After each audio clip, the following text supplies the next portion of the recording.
آج جو ہستی میرا موضوع سخن ہے وہ کوئی پھول کی کلی نہیں،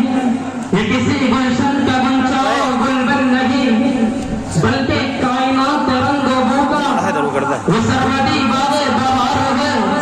جس پر کبھی خزاں کاری نہیں ہوئی، جس کی کلیاں صبح وجود سے تا ابد شادابی کی جاویدانی اختیار کر چکی ہے، یعنی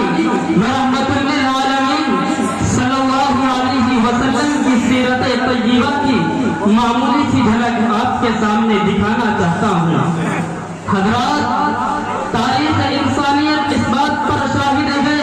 کہ اس کائنات میں آپ سے بڑا نہ کوئی عادل اور منصف پیدا ہوا ہے، نہ آپ سے زیادہ علم و حکمت والا، نہ کوئی آپ سے زیادہ شجاعت و بہادری رکھنے والا ہوا ہے، نہ آپ صلی اللہ علیہ وسلم سے بڑا کوئی فصیح و بلیغ، نہ آپ صلی اللہ علیہ وسلم سے بڑا کوئی مشرق و نگہبان کوئی کہہ سکتا ہے انصاف کی بام ڈور پھیلانے میں نوشیرہ کا نام شرح آفاق ہے، تو میں کہوں گا کہ نوشیرہ بڑا انصاف کرنے والا ہوا ہے، مگر نوشیرہ کا انصاف کو اس بدحا کی سرزمین پر انصاف پھیلانے والے سے کیا نسبت، جس نے بدلے کے لیے اپنے خادم کے سامنے اپنی کمر کھول ڈالی، جس نے یہ اعلان کر دیا کہ اگر محمد کی بیٹی یعنی فاطمہ رضی اللہ عنہا بھی چوری کرتی ہے تو اس کا بھی ہاتھ کاٹ دیا جائے گا۔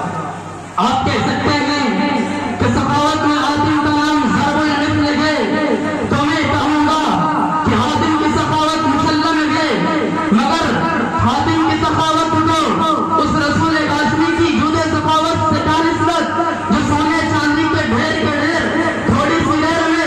یتیموں مسکینوں اور غریبوں کو لٹا دیتا ہے، جس کا ضابطہ اپنی زندگی کے لیے الفقر فقری تھا، مگر دوسروں کے سوال کو کبھی رد نہیں کیا، خود اس کے گھر میں ہفتوں مہینوں آگ نہ سلی مگر دوسروں کو قرض تک لے کر عنایت کرتا رہتا تھا۔ کوئی کہہ سکتا ہے کہ فصاحت و بلاغت میں سہوان بن وائل شیخ سعدی شیرازی فردوسی بڑی مہارت رکھنے والے ہیں، تو میں کہوں گا کہ ان کی فصاحت و بلاغت سے انکار نہیں، مگر اس ذات کی فصاحت و بلاغت بتا دینا جس سے ہوٹ گرے تو وہیں کے پھول جھڑنے لگے، جس کے الفاظ کی نزاکتوں سے دشمن دوست ہو جائے، جس کے الفاظ کی نزاکتوں سے دشمن دوست ہو جائے۔ کوئی کہہ سکتا ہے کہ شفیق و مہربان تو ماں بھی ہوتی ہے، باپ بھی شفیق و عطوف ہوتا ہے، تو میں کہوں گا کہ ماں باپ کی شفقت و محبت سے انکار نہیں، مگر اس ذات کی شفقت و عنایت کا کیا کہنا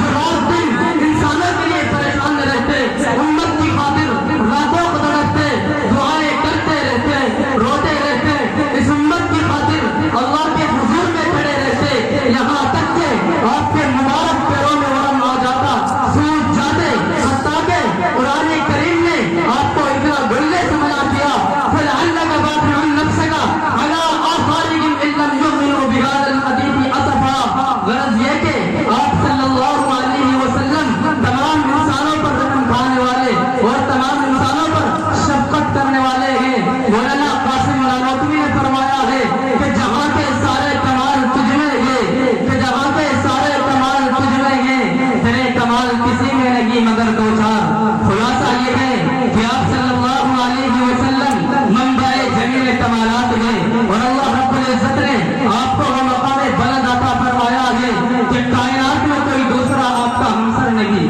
یہ ہماری خوش قسمتی ہے۔ اللہ رب العزت ہم سب کو آپ صلی اللہ علیہ وسلم کے نقش قدم پر چلنے کی توفیق مرحمت فرمائے، آمین۔ وآخر